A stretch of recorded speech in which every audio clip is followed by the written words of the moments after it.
മക്കളെ നമ്മൾ ഇന്ന് ഉണ്ടാക്കാൻ പോണതേ നമ്മുടെ ബേക്കറി കടയിലൊക്കെ കിട്ടുമല്ലോ ഒരു കൊട്ട കേക്ക്.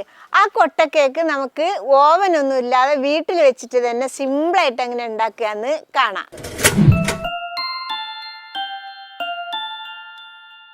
അതിനു വേണ്ടി നല്ല പഴുത്ത ഒരു 3 പഴം വേണം. ഞാനിവിടെ എടുത്തിട്ടുള്ളത് നമ്മൾ ഈ ഫ്രൂട്ട്സ് കടയിലൊക്കെ കിട്ടുമല്ലോ ഒരു മഞ്ഞ കളറിൽ പഴം, അതാണ് എടുത്തിട്ടുള്ളത്. ഇനി അതിൻ്റെ തോലൊക്കെ കളഞ്ഞിട്ട് ഒരു ജാറിലേക്ക് നമുക്ക് ഇട്ട് കൊടുക്കാം. കണ്ടില്ലേ? ഇനി ഇതിനെ നമുക്ക് നന്നായിട്ട് അരച്ചു കൊണ്ടുവരാം. ഇതേപോലെ നന്നായിട്ട് അരച്ചു കൊണ്ടുവന്നിട്ടുണ്ട്. ഇനി നമ്മൾ ഏത് പാത്രത്തിലാണോ മിക്സാക്കണത് അതിലേക്ക് അങ്ങ് ഒഴിച്ചു കൊടുക്കുക.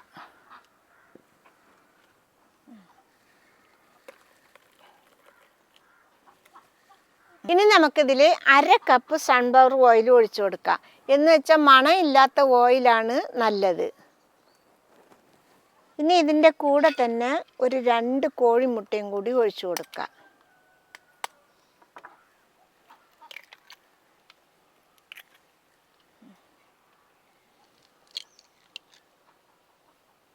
ഇനി നമുക്കിതിൽ 3/4 കപ്പ് പഞ്ചസാര പൊടിച്ചതും കൂടി ഇട്ട് കൊടുക്കാം. ഇനി നമുക്ക് ഇതൊക്കെ പാടെ നന്നായിട്ടൊന്ന് മിക്സാക്കി കൊടുക്കാം. പഞ്ചസാരയും പഴമും മുട്ടയും ഓയിലും ഒക്കെ ഒന്ന് നന്നായിട്ട് മിക്സായി വരട്ടെ, കട്ടയൊന്നുമില്ലാതെ.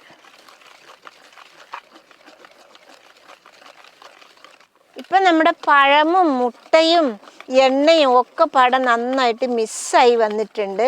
ഇനി നമുക്ക് ഈ സമയത്ത് ഇതിലേക്ക് ഒരു 1/4 കപ്പ് മൈദപ്പൊടി ഇട്ട് കൊടുക്കാം. തരച്ച് കരടൊന്നും ഇല്ലാത്ത മൈദപ്പൊടിയാണ് കേട്ടോ.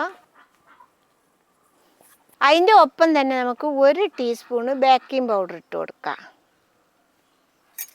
അതോടൊപ്പം തന്നെ 1/2 ടീസ്പൂണ് ബേക്കിംഗ് സോഡ ഇട്ട് കൊടുക്കാം. ഇനി ഇതിൻ്റെ മധുരം ബാലൻസ് ചെയ്യാൻ വേണ്ടിയിട്ട് ഒരു 1/4 ടീസ്പൂണ് ഉപ്പും കൂടി ഇട്ട് കൊടുക്കാം. ഇനി നമുക്ക് ഇതും കൂടി നന്നായിട്ട് മിക്സാക്കി കലക്കിയെടുക്കാം. മാവ് കട്ടയൊന്നും ആവരുത് കേട്ടോ, മെല്ലെ മെല്ലെ ഇളക്കിയാൽ മതിയേ. ഇത് കണ്ടില്ലേ മക്കളെ, ഈ കട്ടിക്ക് വേണം വരാൻ. ഇപ്പം മൈദ മാവും എല്ലാം നല്ല മിക്സായി നല്ല പരുവത്തേക്ക് വന്നിട്ടുണ്ട്. കണ്ടില്ലേ? ഈ ലെവലിൽ വേണം വരാൻ കേട്ടോ.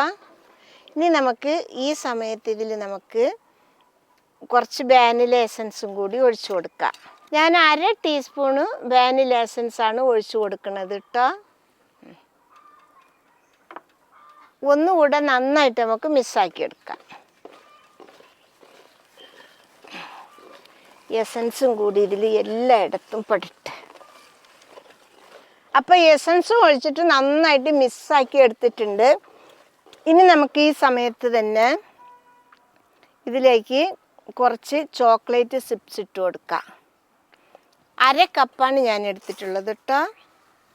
ഇത് കൂടിയിട്ടൊന്ന് മിക്സാക്കി എടുക്കാം.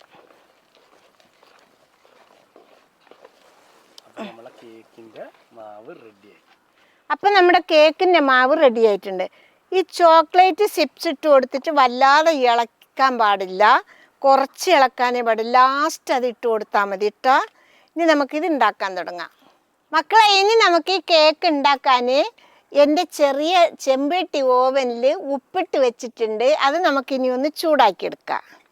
ഇനി ആ ഓവൻ്റെ ഉള്ളിൽ ഈ റൗണ്ടും കൂടി വെച്ച് കൊടുക്കാം. ഇനി നമുക്കിത് മൂടി വെച്ചിട്ട് ഒരു 15 മിനിറ്റ് കത്തിച്ച് നന്നായിട്ടൊന്ന് ചൂടായി വരട്ടെ. നമ്മുടെ ഓവൻ അവിടെ നിന്ന് ചൂടായിക്കോട്ടെ.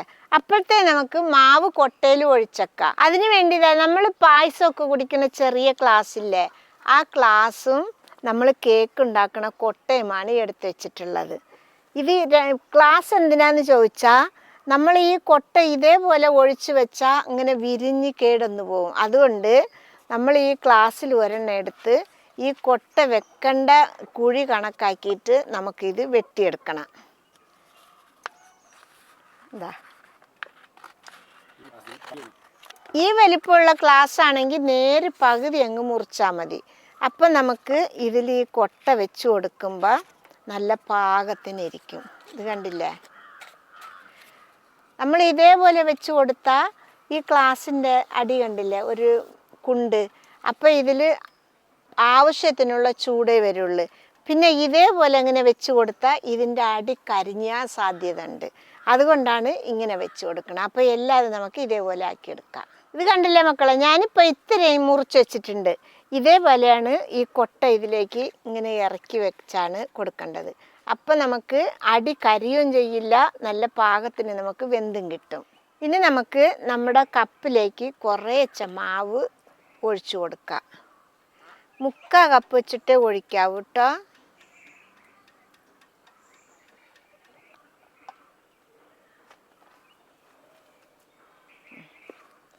നിറച്ചെടുത്താൽ പ്രശ്നമില്ല.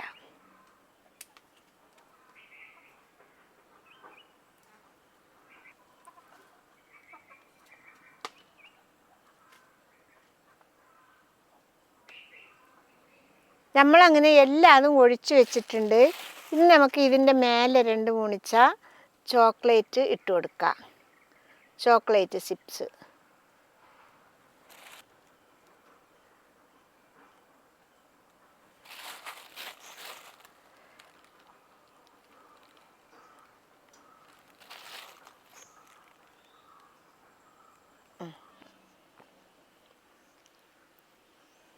ഇനി നമുക്കിതിനെ നമ്മൾ ചൂടായ ഓവനിലേക്ക് വെച്ച് കൊടുക്കാം. ഇത് തുറന്നിട്ട് ഒന്നൊന്നായിട്ട് വെച്ച് കൊടുക്കാം.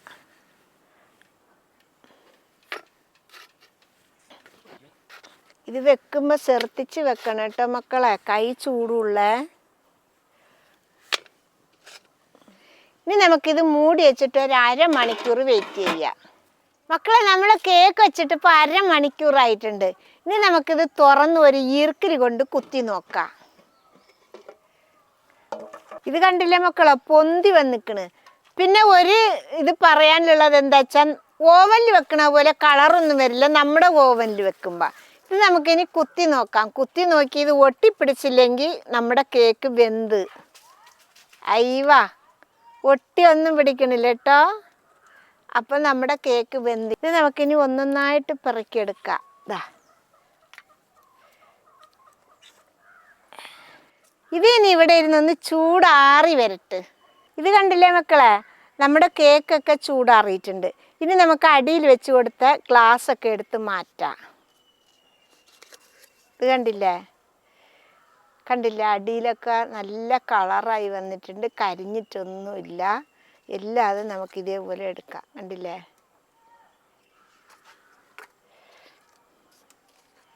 അയ്യ എന്ത് സൂപ്പറായിട്ടാണ് വന്നിക്കണ്.